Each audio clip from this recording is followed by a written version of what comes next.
Well, earlier we spoke to Vice President Riek Machar spokesperson James Gatdet Dak. We asked him for his reaction to President Kiir's refusal to allow the proposed African Union force into South Sudan. Here's what he had to say. I think it is the wrong reaction. He should have accepted it because he's not in control of his army.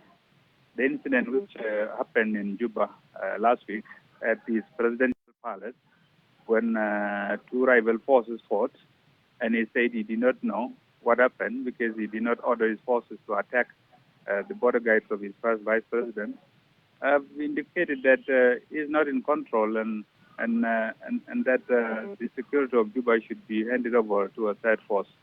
So this is important, and on our part, we accept this. We welcome the decision to deploy a third-party force to Juba so that it can separate the two rival forces and give the two political leaderships to continue now with the implementation of the peace agreement without resorting to violence.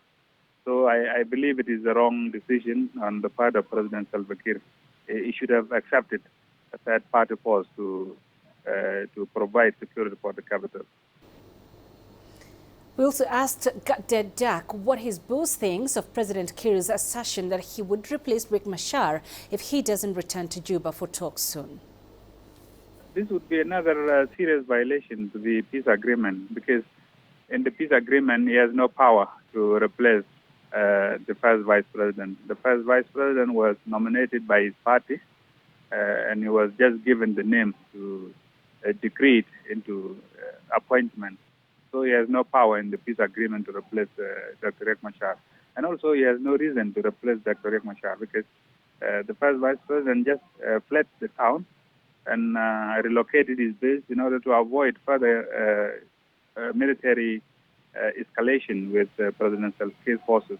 So his decision was to avoid further violence, and he has made assurances many times that once the third force is deployed in Juba, he is ready to return to Juba.